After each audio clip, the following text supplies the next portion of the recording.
Le plus dur quand on se balade aux quatre coins du monde pour présenter une émission sur les villes préférées des Français expatriés, c'est la valise. Imaginez Dubaï la semaine dernière, de retour à la maison à Londres juste pour quelques jours et hop, départ pour Hong Kong ce week-end.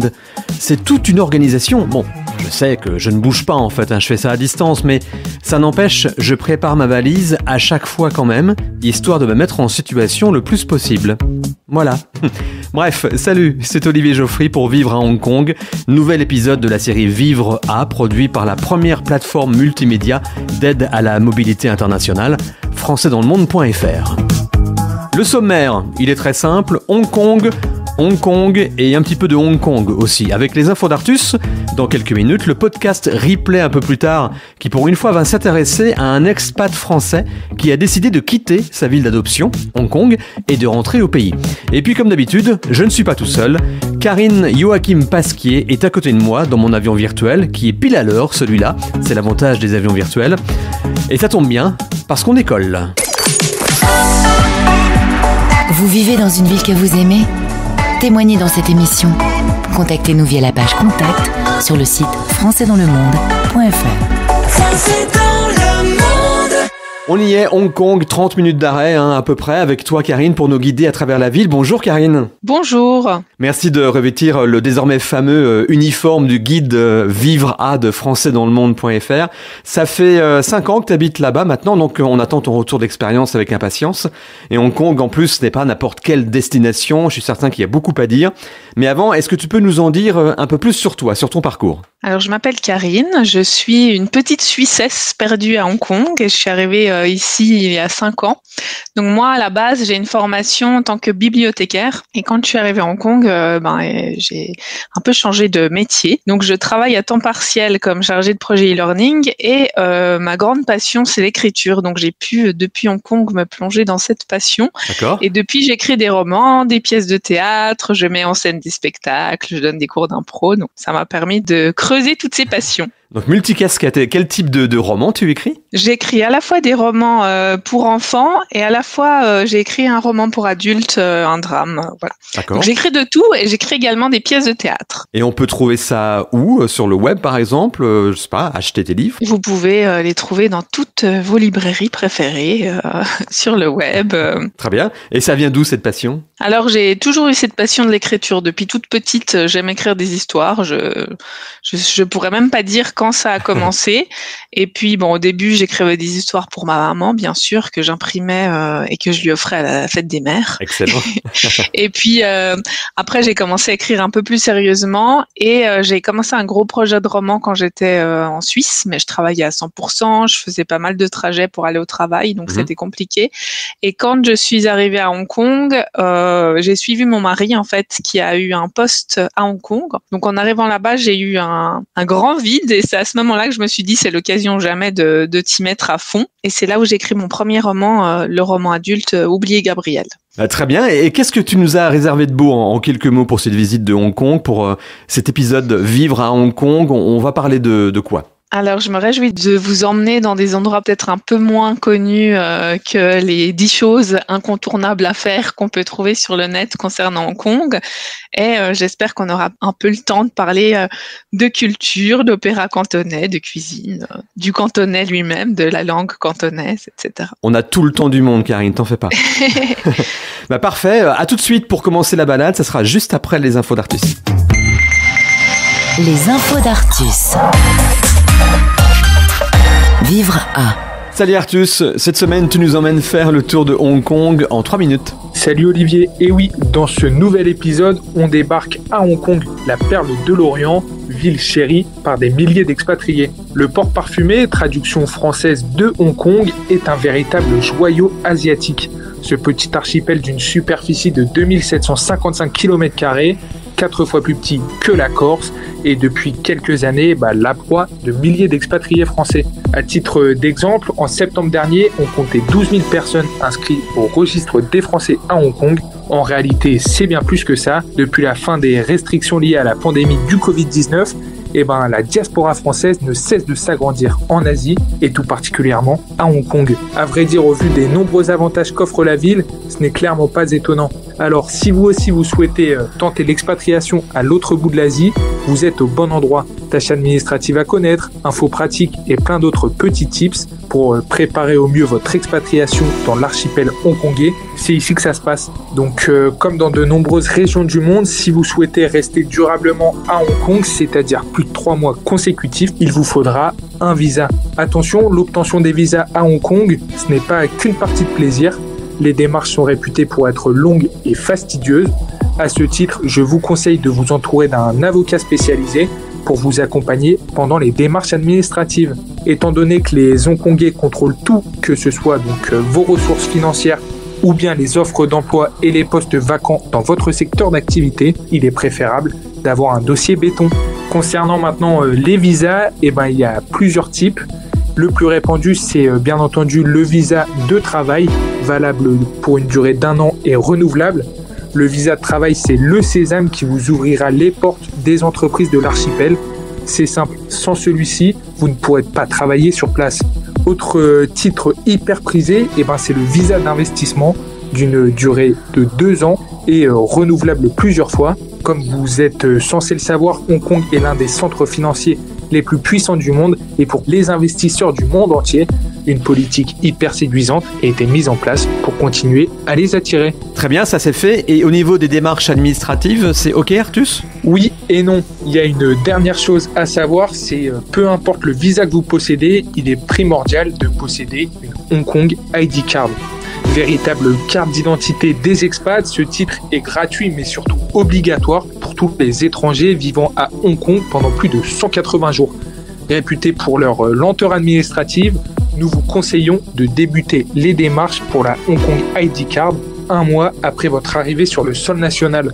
Pour obtenir ce sésame, il vous faut prendre rendez-vous via le site web du gouvernement hongkongais. Le rendez-vous se fait dans l'un des 5 bureaux d'enregistrement. À noter qu'il faut ramener absolument votre passeport, un justificatif de domicile et une photo d'identité. C'est très important. En effet, toutes les autres infos liées à la vie sur place à Hong Kong, c'est à retrouver où, Artus, alors ? Tout ce qui est logement, école pour vos enfants, système politique local, tout est à retrouver sur françaisdanslemonde.fr, rubrique Vivre à Hong Kong. C'est tout pour moi. À très bientôt. À bientôt, Artus. Merci. Retrouvez Vivre à en replay françaisdanslemonde.fr. Bien, première étape de notre promenade au bout du monde à Hong Kong avec Karine, les incontournables. Le principe est simple, Karine, on se met dans la peau d'une amie, d'un ami, d'un membre de ta famille qui débarque à Hong Kong pour la première fois. Tu l'emmènes voir quoi et où et pourquoi pas dans quel ordre ? Eh bien, en fait, Hong Kong est composé de plusieurs parties. Donc, il y a l'île de Hong Kong, qui est la plus connue, qu'on découvre à chaque fois qu'on arrive. Et puis, il y a effectivement la partie qui s'appelle Kowloon, qui est rattachée à la terre, à la Chine. Donc là, Kowloon, c'est une partie plus grouillante, avec des bâtiments emblématiques, etc. Et puis, on a les nouveaux territoires qui sont riches en nature. Donc, moi, par exemple, alors ce que j'aime bien faire quand j'emmène mes amis en vadrouille, alors mon itinéraire parfait, c'est de mixer un petit peu tout. Très bien. Donc, tout d'abord, je commence par les emmener. On va au fond des nouveaux territoires à Sha Tin. Et j'aime bien commencer la journée au 10,000 Buddha Monastery. C'est un monastère qui est perché un petit peu en haut de Sha Tin. En fait, on y accède, il est caché derrière un cimetière. Et on y accède par des escaliers qui grimpent le long de la montagne. Et le long de ces escaliers, il y a plein de statues de Bouddha. Elles sont toutes différentes. Et donc, il y a 10 000 statues de Bouddha. En fait, il y en a 12 800. Et ces 12 800 statues ont toutes un visuel différent. Donc c'est assez impressionnant, on monte ces escaliers avec tous ces Bouddhas. Il y a la partie basse qui est avec les Bouddhas hommes, la partie haute qui est avec les Bouddhas femmes, et puis il y a ce monastère qui est perché sur la montagne où il y a un hall géant avec plein de Bouddhas dorés, c'est très très joli. Et puis après la petite virée, en fait en redescendant, il y a souvent des marchands qui fabriquent des figurines en papier que les Hongkongais brûlent sur les cimetières pour amener ce qui manque en fait à leurs biens, à leurs êtres chers de l'autre côté. Donc on peut trouver des petites voitures en papier, de quoi manger, des maisons en papier, des pantoufles en papier, c'est assez rigolo. Donc on se faufile un peu dans ces ruelles pour revenir au métro. Puis après, en général, j'aime bien aller faire une petite pause au marché de Tai Po pour aller goûter quelques spécialités. Donc Tai Po, c'est aussi une ville des Nouveaux Territoires qui est assez grouillante, qui a ce marché énorme en plein centre. Et une fois qu'on a fait ça, qu'on s'est rassasié, là, je redescends en fait sur la partie Cologne. Et donc mon premier arrêt, parce qu'alors moi j'ai une petite passion pour les temples, je m'arrête au Chilin Nunnery. C'est un couvent qui est tenu par des nonnes bouddhistes. Et donc, il y a, à l'avant du couvent, il y a un immense jardin qui est très joli, qui a une petite ambiance japonaise, comme ça, il y a une petite pagode en or, des petits bonsaïs, etc. Puis à l'arrière, il y a ce couvent bouddhiste qui est très particulier parce que il est très paisible et en même temps, il y a des grosses autoroutes autour, donc ça donne un effet un peu surréaliste. Donc ça, c'est très sympa. Si mes invités n'en ont pas marre des temples, j'aime bien m'arrêter au Wong Tai Sin, qui est le dernier en fait sur la route, qui est un temple particulier parce qu'il mélange le taoïsme, le bouddhisme et il est très vivant comme ça. Il y a des 10 heures de bonne aventure sur le côté. Il y a beaucoup de gens qui viennent prier, donc ça claque parce que des gens ils ont des bâtonnets d'encens puis ils les secouent devant le temple. Il y a de la fumée d'encens partout, donc c'est aussi une autre ambiance beaucoup plus vivante. Et puis juste un arrêt de métro à côté du Wong Tai Sin. Après, on s'arrête au marché aux fleurs à Prince-Édouard. Et alors là, c'est aussi une autre ambiance. Donc là, en général, il y a quelques ruelles, parce qu'à Hong Kong, la particularité, c'est que les commerçants sont classés par rue. Donc, vous aurez la rue des fleurs, la rue des poissons rouges, la rue des vendeurs de toilettes, etc. Donc là, c'est le marché aux fleurs. Donc on a quelques rues autour desquelles on a tous les marchands de fleurs de la ville. Et donc ça sent bon, c'est très très joli. Il faut pas y aller trop tôt parce que avant midi, il y a la moitié des magasins qui sont fermés. Et puis c'est très beau quoi. C'est très coloré. Et au bout du marché aux fleurs, il y a le marché aux oiseaux. En dessous du marché aux fleurs, il y a le marché aux poissons. Donc c'est un endroit où c'est assez sympa de se perdre. Ou si vos invités aiment faire des photos, c'est l'endroit parfait. En dehors du côté un peu traditionnel, évidemment, de tous ces endroits, c'est un moyen de s'évader aussi du centre-ville très busy de Hong Kong, peut-être ? Je dois dire que tout est relativement busy à Hong Kong. L'endroit où j'habite, moi j'habite à Wan Chai, est moins busy que Prince-Édouard. Donc non, c'est pas trop un moyen de s'évader du côté busy, mais c'est un moyen de se retrouver, en tout cas plongé dans un autre monde, surtout si on vient d'Europe, auquel on va pas avoir l'habitude, parce que toute la zone qui est de Mongkok, Prince-Édouard, c'est la zone qui est la plus densément peuplée au monde. Le Guinness Book dit qu'il y a 30 000 personnes au mètre carré. Ah oui. J'ai un peu de mal à imaginer, mais c'est vraiment très, très, très dense. Donc, c'est aussi une plongée assez folle. Il y a plein de néons partout, plein d'odeurs. Quand on dit que Hong Kong s'appelle le port au parfum, il porte bien son nom parce que les rues sentent bon. Ça sent la nourriture, ça sent les fleurs. Enfin, il y a des odeurs partout, quoi. Un truc que j'adore à Hong Kong et qui est très intéressant, qui est très lié à l'histoire de Hong Kong, c'est les villages murés. Donc dans les nouveaux territoires, il y a énormément de villages murés qui sont des villages qui appartiennent aux Hakka, qui sont un des premiers peuples qui sont arrivés à Hong Kong. Donc c'est un peuple de Chine qui a énormément migré en fait dû au changement de dynastie, à diverses raisons historiques, et qui sont arrivés à Hong Kong et qui se sont installés là. Et ils ont ces villages murés qui appartiennent à toute la famille et qu'on peut encore visiter dans les nouveaux territoires. Donc ça, j'adore aller m'y promener.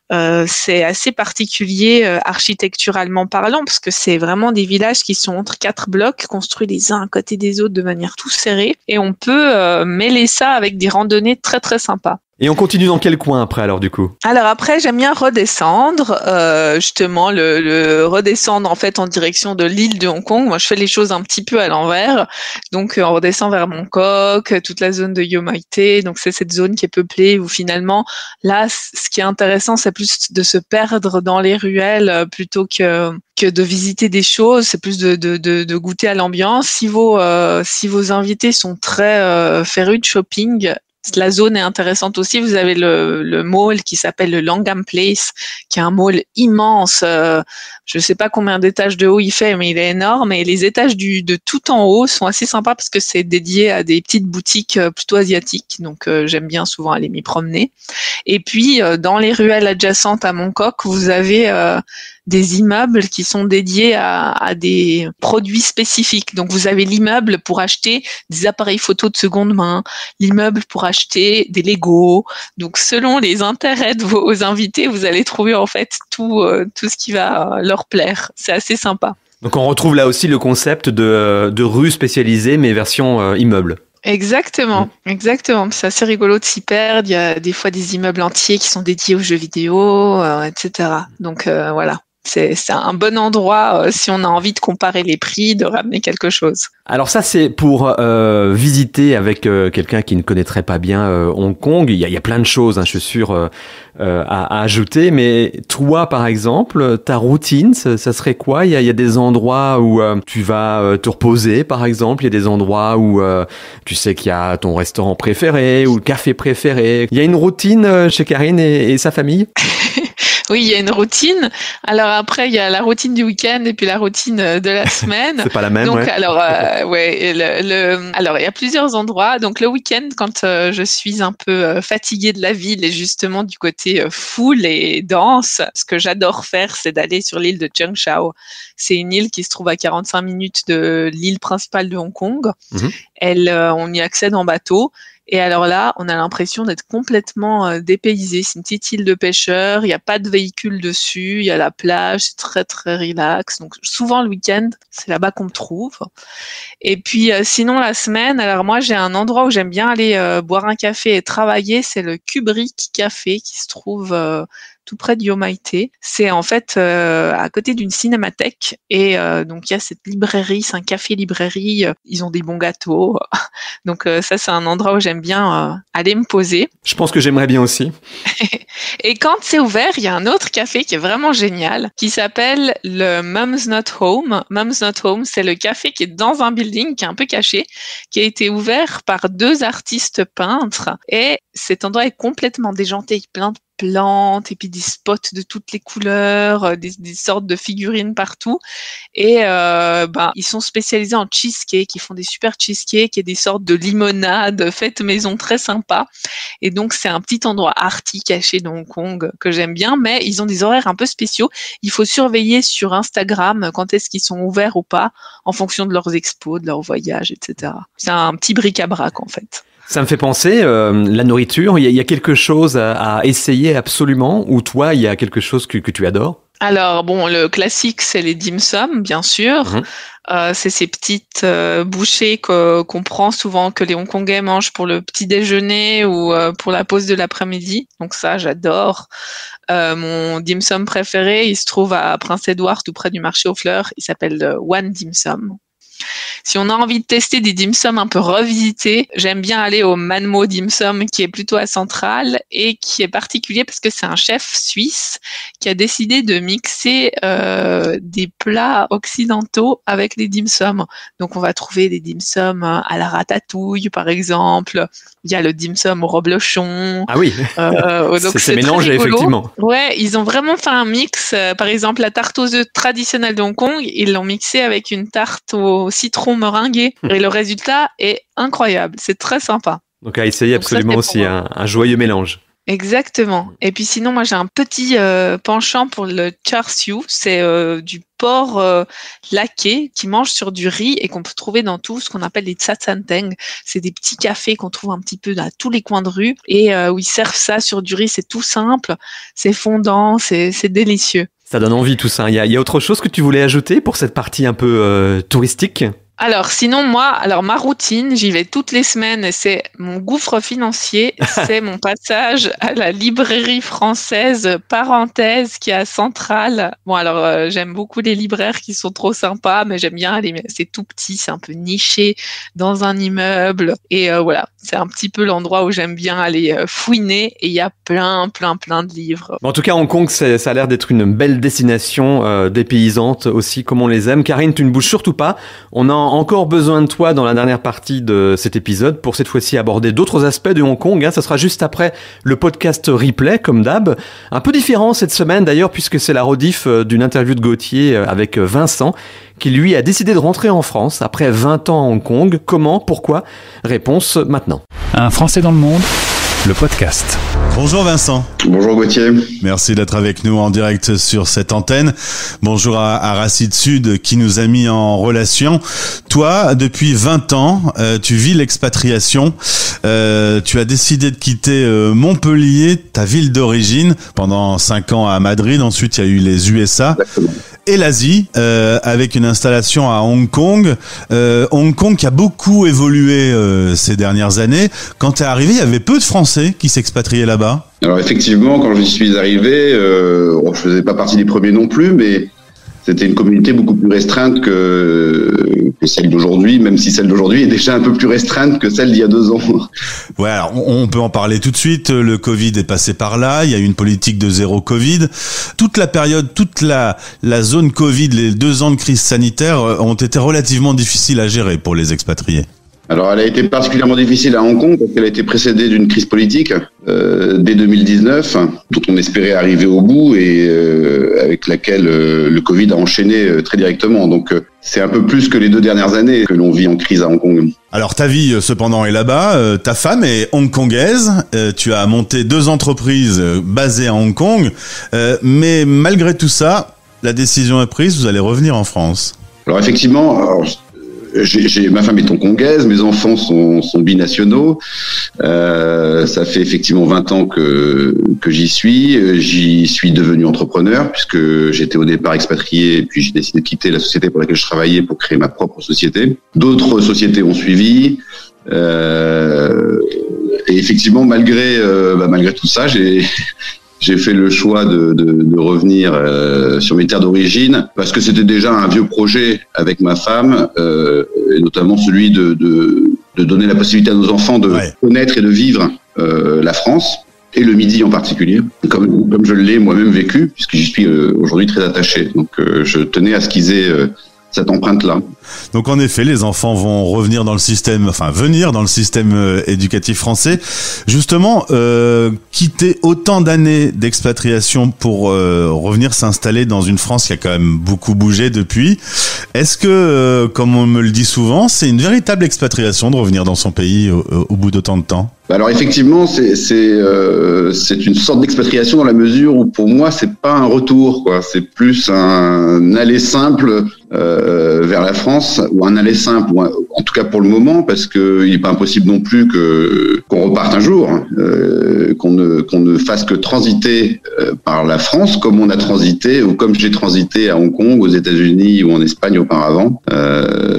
Donc c'est plus qu'un retour, c'est effectivement une nouvelle expatriation pour moi après 30 ans dans différents pays dans le monde. Vincent, pour préparer cette interview, on a échangé hier et on s'est assez longuement posé sur le sujet de la France qui a évolué en 20 ans. Tu m'as dit texto, les Français sont un peu comme des enfants gâtés. Ils se rendent pas compte de tout ce qui est mis en place pour les Français de France. C'est exactement ce que je pense. C'est-à-dire que, alors pas seulement de ce qui a été mis en place en France, mais tout simplement pour ce qu'est la France, pour sa diversité de paysages, les possibilités qu'on a de voyager sans aller trop loin non plus. Quand on est aux États-Unis, qu'on va de la côte est à la côte ouest, c'est un long voyage. Ici, quand on va de la France à l'Espagne, à l'Allemagne, l'Italie, à la Belgique, à l'Angleterre, ce sont des petits voyages. Donc c'est quand même une grande variété à proximité, grande variété sur le territoire français, dont on a parlé hier aussi, à savoir sa gastronomie, ses folklore. C'est un pays quand même assez extraordinaire. On en prend mieux la mesure quand on vit à l'étranger. Et puis sur le plan effectivement des acquis, Hong Kong, on n'est pas tellement aidé qu'en cas de Covid. On n'a pas très peu d'aide gouvernementale, si ce n'est aucune. On est très peu soutenu.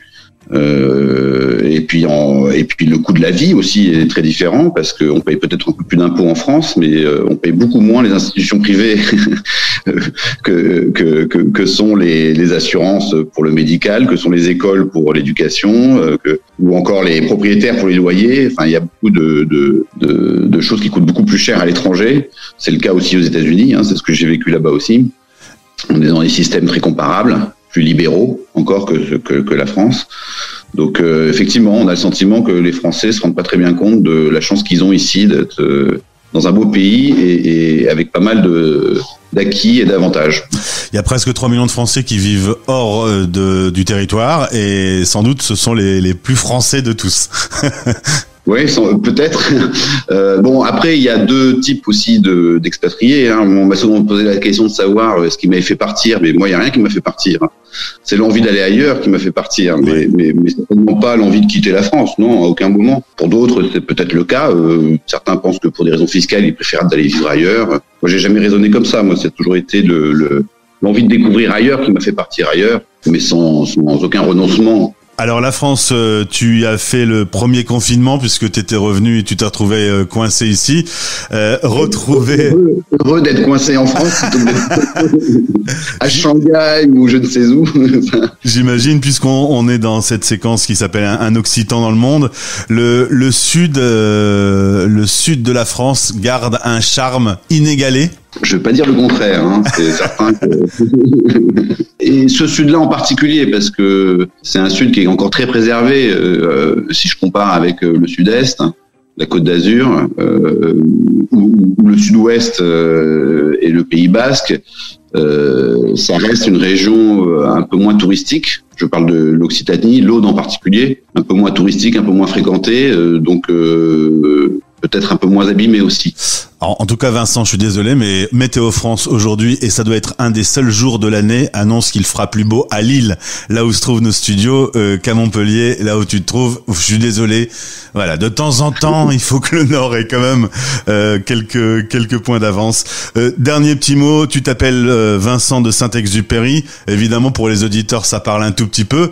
Alors, tu m'as dit hier, il y a un lien familial par le nom, mais tu ne fais pas partie des ayants droit, par exemple. C'est un nom qui est facile ou qui est difficile à porter, parce que pour le coup, ça tombe bien, Saint-Exupéry, c'est connu sur toute la planète. Alors il y a probablement des noms beaucoup plus difficiles à porter.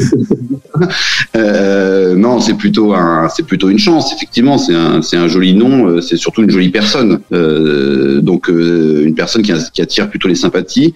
Effectivement très connu, un petit peu moins en Asie, si ce n'est au Japon. Mais bon, toute personne ayant côtoyé la communauté francophone, ayant appris le français, aura été au contact du Petit Prince et d'Antoine de Saint-Exupéry généralement. Donc c'est sûr que c'est de ce point de vue-là, c'est un nom qui est plutôt sympathique à porter et donc on peut pas se plaindre. Après, évidemment, il y a le revers de la médaille, c'est-à-dire qu'on est parfois sollicité pour de mauvaises raisons. On peut même être parfois un peu courtisé d'une certaine façon. Donc, en tout cas, on est toujours questionné. Donc, il y a des aspects qui sont eux un peu moins positifs. Mais bon, c'est normal. C'est comme pour tout. Ouais. C'est le yin et le yang. Voilà, c'est ce qu'on apprend notamment en Asie. Même moi, je t'ai fait le coup. Donc, tu vois, comme quoi, on peut pas passer à travers. Merci beaucoup, Vincent, pour ce témoignage.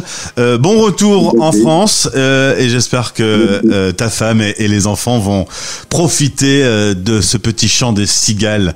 À bientôt. Merci, à bientôt. Vivre à chaque week-end.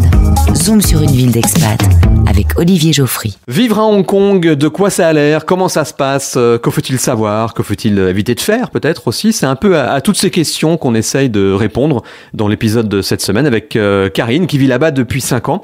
Alors Karine, comment tu t'es intégrée toi parmi les Hongkongais, la vie locale, les différentes cultures? C'est facile, ça demande juste du temps. Comment on fait? Alors moi, ma particularité, c'est que, à l'inverse de personnes qui travaillent dans un bureau et qui ont des collègues hongkongais, moi, je travaille essentiellement de la maison. Donc, j'avais pas cette facilité-là d'avoir des collègues hongkongais avec qui s'intégrer, qui peuvent me présenter d'autres gens. Du coup, j'ai dû être un petit peu plus inventif. Donc, j'ai d'abord été dans un coworking space, ce qui a été assez compliqué parce que, sans le savoir, je me suis mise dans un coworking space spécialisé en informaticiens qui faisaient des jeux vidéo, ce qui était assez cool, mais ils étaient pas trop bavards. Donc, je me suis fait 2 amis dans ce coworking space, donc ça, c'était déjà un bon début, dont une Australienne et Andy, qui est un créateur de jeux vidéo hongkongais. Donc, ça a été un premier petit pas pour me faire des amis, mais ça a pris un petit peu de temps. Le moyen que j'ai eu et le moment où ça s'est un peu décoincé, c'était le moment où j'ai commencé à progresser en cantonais. Donc assez rapidement, j'ai pris des cours de cantonais et au bout d'un moment, quand j'ai eu un petit niveau, je me suis inscrite sur l'application Tandem. C'est une application qui permet de relier des gens qui veulent apprendre une langue avec d'autres gens qui veulent apprendre la langue qu'on parle naturellement. Donc en fait, je me suis mise là-dessus pour chercher des personnes qui parlaient cantonais, qui voulaient apprendre le français. Et là, je me suis fait tout plein d'amis. Et c'était vraiment la porte d'entrée pour me faire tout un réseau de Hongkongais.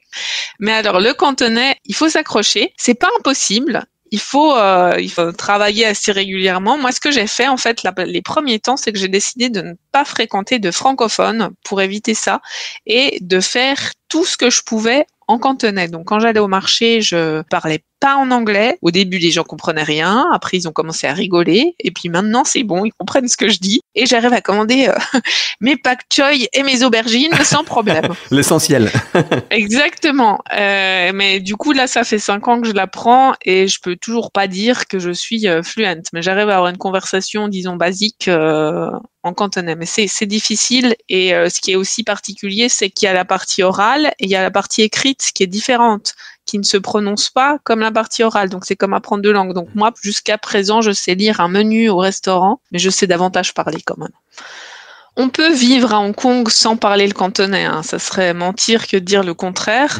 Il y a déjà, d'ailleurs, je pense que les 3/4 des expatriés ne parlent pas du tout un mot de chinois.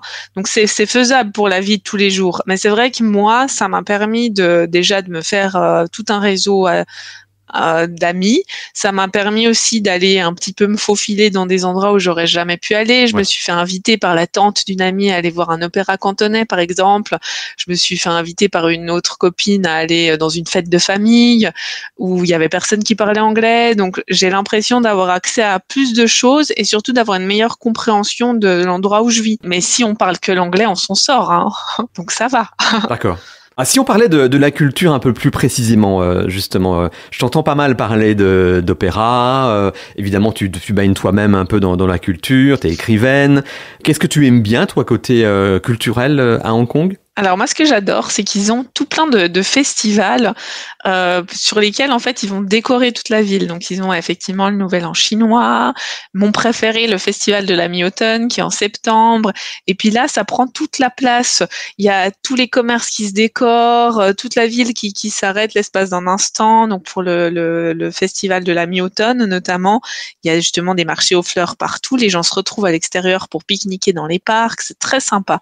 Donc ça, c'est une chose que j'aime bien. Après, moi, j'ai une petite passion pour l'opéra cantonais que j'ai découvert justement via quelques amis qui m'ont emmené à l'opéra cantonais. Et là, j'ai découvert tout un monde de costumes. La musique est très particulière, il y a des grosses percussions, c'est presque hypnotique comme ça. Et donc, si vous voulez découvrir l'opéra cantonais, moi, je vous conseille d'aller au Situ Center, c'est le West Kowloon Theatre qui est à Hong Kong et qui propose notamment des initiations à l'opéra cantonais qui durent que 1 heure, parce qu'il faut savoir qu'un opéra cantonais classique, ça dure environ 4 heures.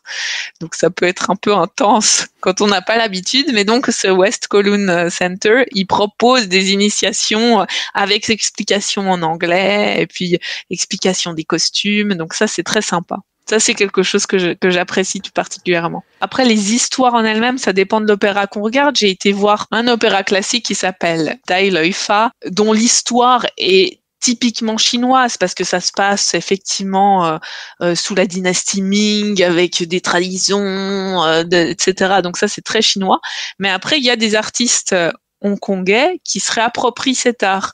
Donc l'année dernière, je suis allée voir une réinterprétation de l'opéra cantonais où c'était un Hongkongais qui vivait au Canada, qui revenait à Hong Kong pendant le Covid et qui se retrouvait en quarantaine dans le grenier de son oncle et qui découvrait toutes sortes de choses liées à l'opéra cantonais. Donc D'accord. Là, effectivement, ça a été réinventé et modernisé. Alors pour conclure, ou presque, Karine, est-ce que si encore une fois on se met dans la peau des auditeurs qui sont en train de découvrir ton aventure à Hong Kong, est-ce que tu as un conseil, ou 2, c'est autorisé aussi, très important pour quelqu'un qui aimerait s'expatrier à Hong Kong depuis la Suisse ou depuis la France ? Je dirais que le conseil qui est peut-être le plus basique et que vous devez avoir dans tous les pays du monde, c'est de ne pas sous-estimer le pouvoir de la communauté francophone, la communauté française. Les gens expatriés sont très solidaires vu que on est tous un peu dans le même panier. Et du coup, moi j'ai découvert ça un peu tardivement parce que J'ai jamais eu l'occasion de m'expatrier avant de cette manière-là, et j'ai découvert ça presque 1 an après être arrivée. Et je pense que si j'avais su toute la force des groupes Facebook, tous ces groupes qui existent en ligne sur Instagram, etc., j'aurais peut-être pu trouver des réponses à mes questions de manière plus facilement. C'est vrai que c'est un bon conseil parce qu'il y a tellement de choses maintenant, que ce soit comme tu disais les groupes Facebook ou même les institutions francophones ou françaises, les accueils de la FIAF qui est un partenaire de la radio qui sont presque partout maintenant. C'est facile d'avoir de l'aide. Après, ça dépend ce qu'on souhaite. Est-ce qu'on veut garder un lien avec la communauté francophone ? Oui, dans ce cas-là, bien sûr, il y a plein de personnes qui peuvent vous aider. Est-ce qu'on veut vraiment couper les ponts, au moins au début, pour s'intégrer un maximum ? Là, c'est une autre approche, mais dans tous les cas, il y a moyen d'être aidé, je pense, ouais. Oui, et puis ce qu'il faut se dire aussi, c'est que on n'est pas obligé d'être radical. Enfin, on peut demander un conseil sans passer tout son temps libre et tous ses week-ends avec la communauté francophone. On peut aussi prendre le meilleur des deux mondes, avoir des amis qui viennent de partout, profiter de l'expérience tout en profitant par exemple de la scène culturelle française, et puis après d'aller écouter un opéra cantonais comme je l'ai dit, ou d'aller sortir avec ses amis qui viennent de partout. Voilà, on peut aussi prendre un petit peu de chaque et picorer. Ou aller voir des pièces de théâtre écrites par une Suisse. Exactement. Il y a beaucoup de choses qu'on peut faire. Oui, tout à fait. Merci beaucoup Karine, merci énormément pour cette visite de Hong Kong en quelques minutes, mais visite riche, beaucoup plus qu'une visite même, je dirais un partage très intéressant de ton point de vue de résidente sur place. Et c'est ce qu'on essaye de faire à chaque fois, aller au-delà de la description basique de la ville pour vraiment s'en imprégner. Alors de ton côté, c'est quoi la suite pour toi ? C'est rester à Hong Kong ? Tu as déjà des projets ? Tu fais ça au fil de l'eau ? Alors je fais ça au fil de l'eau puisque j'ai un visa dépendant du contrat de mon mari, donc on verra ce que l'avenir nous réserve. Merci beaucoup pour ton témoignage et belle continuation Hong Kong alors. Merci beaucoup. Bon, Hong Kong en 30 minutes, c'est vrai, c'était un challenge. Mais Karine, notre guide, l'a plutôt bien relevé, je trouve, ce challenge. Et même s'il est difficile de répondre à toutes les questions possibles et imaginables que vous posez sur telle ou telle ville, je pense que là, vous êtes quand même bien paré, bien préparé même. L'idée n'est pas de vous demander chaque semaine de changer vos plans d'expatriation, de toute façon, non, ce serait pas très pratique, ni très réaliste. L'idée de cette série de podcasts, Vivre à, est plutôt de vous donner les clés, d'alimenter votre réflexion, de vous aider à mener à bien votre projet de vie. Parce que c'est ça, je pense, une expatriation en fait, c'est un changement de vie. Et clairement, si je devais retenir une seule chose, après avoir écouté Karine nous raconter sa vie à Hong Kong depuis 5 ans, tout au long de cet épisode, c'est qu'elle est heureuse. Le reste, c'est un peu secondaire, j'ai envie de dire. Salut et bon voyage, jusqu'à la prochaine fois. Retrouvez Vivre à en replay sur le site de votre radio. françaisdanslemonde.fr